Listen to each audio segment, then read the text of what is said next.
We're often asked, what is a typical working day in PR? Well, I would say that for my particular agency, there is no typical day. However, there is some structure.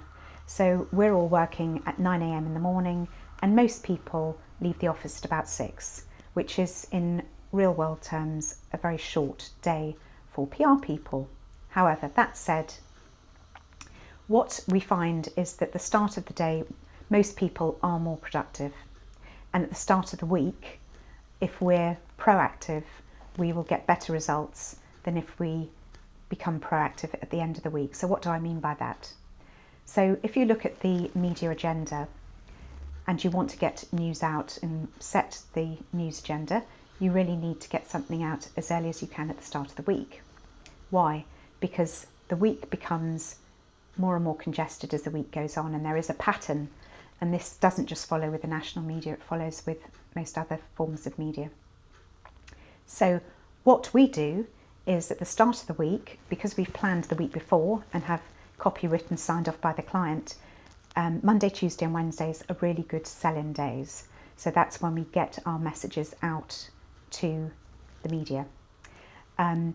We start the day with the media monitoring services telling us what media results we've got for our clients. We use 2 services. One is Meltwater News that uses big data, and the other one is Yellow News from Kantar, both of which are very, very good. I should say as well, nothing is perfect and they miss things, especially in specialist media, especially things to do with ICOs and other specialist areas. So we can see what results we've got. We share those with our clients, and we have busy sell-in days typically. Thursday and Friday are writing days, research days, getting content together so that we're set up for the following week. Everyone works in teams. Typically those teams might be as small as 2, but by working together, people have a better rapport and get better results. People have an hour for lunch, which again is good because you don't want to spend too much time in front of the screen. And in terms of the typical week, we have clients who come in. Most of our clients are abroad, so those meetings might be on Zoom or Skype, but we do have some UK-based clients. I'm thrilled to say that those who come in are given a warm welcome, and it's great fun to have them here because that creates very good motivation for the team members involved. And really just to say that with all that said, because of the scope of the clients we work on, there is some uncertainty in the week. We don't necessarily know exactly what's going to happen next. Things often don't go to plan and you have to adapt for that, or we might get an urgent request that needs to be dealt with straight away. We also deal with issues and crisis management, so if a client's in need, then you will find that the structure changes, as it means that the reporting structure changes because there's something that I'm working on very closely. But generally speaking, how the day works is that we assume that people are most productive in the mornings, and we use those mornings to get the key work done. We aim to have meetings in the afternoon where possible, where people are less productive. And really the key thing is here, if you want to say, well, how can you be good at what you do? How can you excel? How can you be the best? Then it's very simple.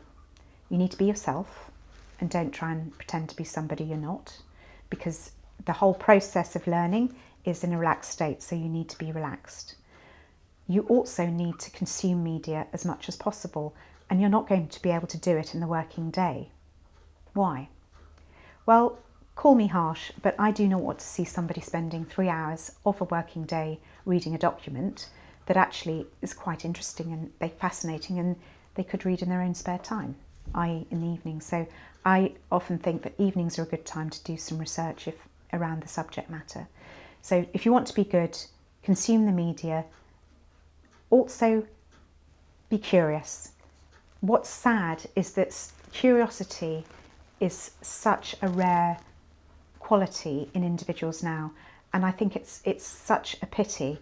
I want people who are asking questions, who want to know how things work, who want to know the big picture, because actually curiosity makes you better in terms of delivering good results for your client, you need to listen to the client, but you also need to ask the right questions. And really, it's very interesting. You need to develop those questions and those skills in asking the right questions.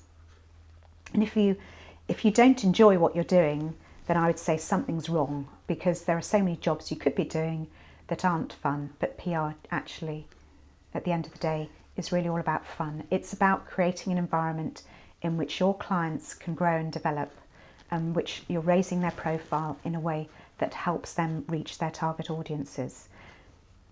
It's a great thing to be doing. And ultimately, there are far worse ways to make a living.